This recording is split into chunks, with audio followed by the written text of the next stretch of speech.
ঢেকে দেওয়া হয়েছে যত কষ্ট, দুঃখ, দুর্দশা দিয়ে। তার মানে হলো পৃথিবীতে যারা জান্নাতি তাদের অনেক ধরনের কষ্ট, ক্লেশ, পরীক্ষা নিরীক্ষা, জুলুম, অত্যাচার, সমালোচনা, আর অনেক কিছু, যে যত ভালো চলতে চাইবে এই দুনিয়াতে তার উপর তত নির্যাতন, নিপীড়ন, তার উপরে যত অপরাধীদের নজর। ঠিক কিনা বলেন সম্মানিত হাজিরিন? তো এই হাদিস দ্বারা জানলাম জান্নাত ডেকে আছে কি দিয়ে? কষ্ট ক্লেশ দিয়ে, দুঃখ দুর্দশা দিয়ে। দেখবেন এই পৃথিবীতে যে আলেম, যে একজন আবেদ, সবচেয়ে বেশি আল্লাহ ভীরু, সবচেয়ে বেশি আল্লাহর পথে চলেন, তার দুঃখ দুর্দশা এই পৃথিবীতে তত বেশি। আর এর অর্থই হলো তিনি জান্নাতি, কারণ দুঃখ দুর্দশা দিয়েই জান্নাত ঢেকে রেখেছেন আল্লাহ তাআলা। সম্মানিত হাজিরিন, জাহান্নামীদের মাধ্যমে যারা এই দুনিয়াতে সবচেয়ে সুখী ছিলেন, এই দুনিয়াতে অনেক সুখী ছিলেন, দুনিয়া দুনিয়া করতে করতে অনেক সুখী ছিলেন, দুনিয়ার প্রতি ঝুঁকি ছিলেন, টাকা পয়সা বেশি ছিল, কিন্তু দিনদারি ছিলেন না, যার কারণে সে জাহান্নামী হয়ে গেছে।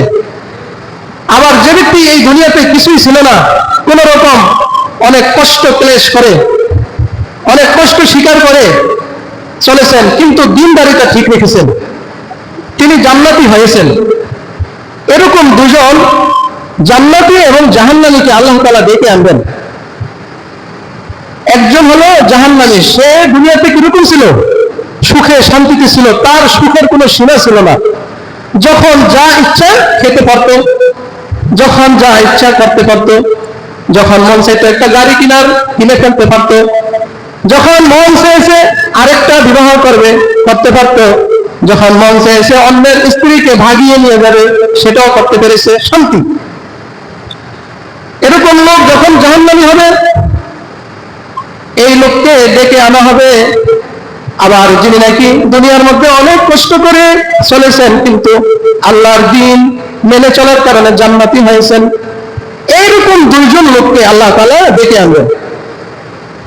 তখন ওই জাহান্নামী ব্যক্তিকে নির্দেশ দেওয়া হবে ফেরেশতাদের মাধ্যমে যে, হে ফেরেশতারা, তাকে জাহান্নামের আগুনে একটু চুবিয়ে আনো, জাহান্নামের আগুনে একটু চুবিয়ে আনো, বেশিক্ষণ না, শুধু একটু জাহান্নামের আগুনে রাখবে আর নিয়ে আসবে। আনার পর আল্লাহ তাআলা তাকে জিজ্ঞাসা করবেন, হে বনি আদম, হে বনি আদম, তোমার জীবনে কোনো সুখ শান্তি ছিল কিনা? তোমার জীবনে তুমি কখনো সুখ শান্তি দেখেছো কিনা? তোমাকে কখনো সুখ শান্তি দেওয়া হয়েছিল কিনা? তখন সে বলবে, হে আল্লাহ, হে আমার রব, তোমার কসম করে বলছি, আমার জীবনে আমি কোনোদিন একটি মুহূর্তের জন্য আমি কখনো সুখ শান্তি দেখি নাই।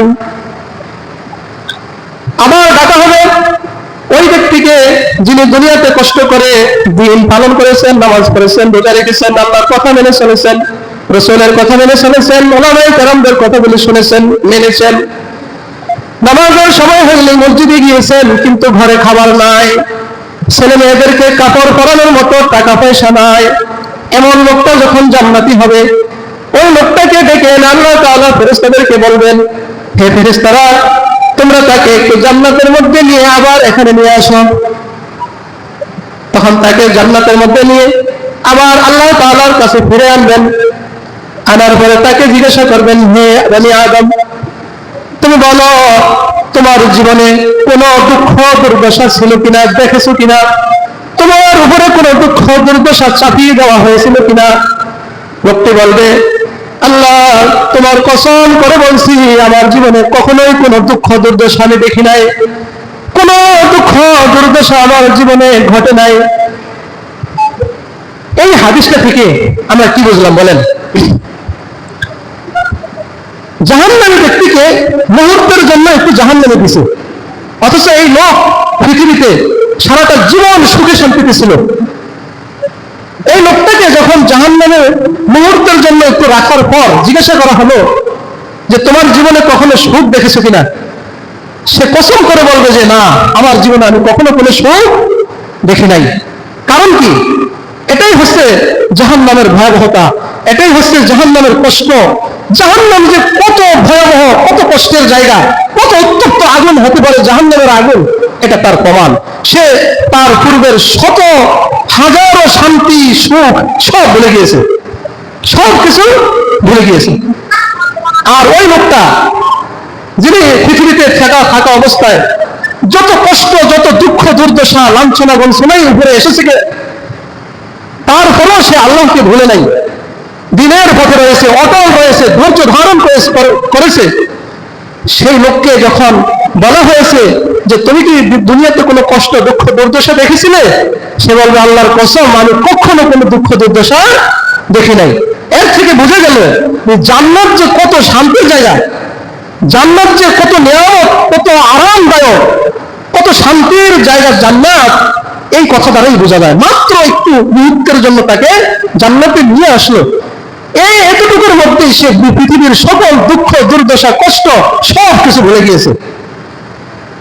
তাহলে এই হাদিসের মাধ্যমে আমরা কিছুটা হলেও বুঝলাম জান্নাতের ভয়াবহতা যে কত, আর জান্নাতের প্রশান্তি আর শান্তি যে কত, ঠিক কিনা বলেন?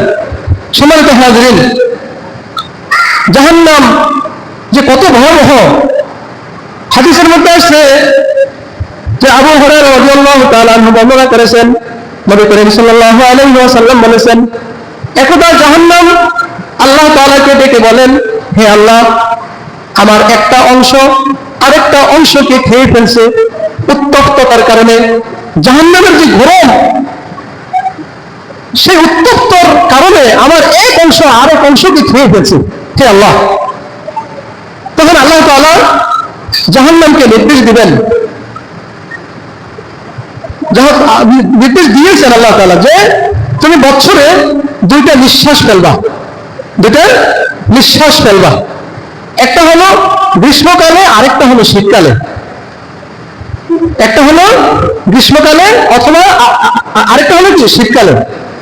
অথবা বলা হয়েছে 6 মাসের মধ্যে একটা নিঃশ্বাস, আরেক 6 মাসের মধ্যে আরেকটা নিঃশ্বাস ফেলবে। এক নিঃশ্বাসের কাল হলো গ্রীষ্মকাল, আরেক নিঃশ্বাসের কাল হলো শীতকাল। রাসূলুল্লাহ সাল্লাল্লাহু আলাইহি ওয়াসাল্লাম বলেছেন যে এই নিঃশ্বাসই হলো গ্রীষ্ম আর শীতকাল। যখন নিঃশ্বাস ফেলে তখন গ্রীষ্মকাল হয়, আর যখন নিঃশ্বাস গ্রহণ করে নেয় তখন হলো কি শীতকাল। এবার দেখুন জাহান্নামের ভয়াবহতা কত। শুধু জাহান্নামের একটু নিঃশ্বাস ছাড়া হয় আর পৃথিবী জুড়ে কত গরম, কতই না গরম। মরুভূমির উত্তপ্ত গরমের কারণে খালি পায়ে পর্যন্ত হাঁটা যায় না। একটা গাড়ির টায়ার যেখানে স্বাভাবিকভাবে ধরুন কথার কথা 6 মাস যাওয়ার কথা, সেটা 1 মাসও লাস্টিং করে নাই, কত উত্তপ্ত।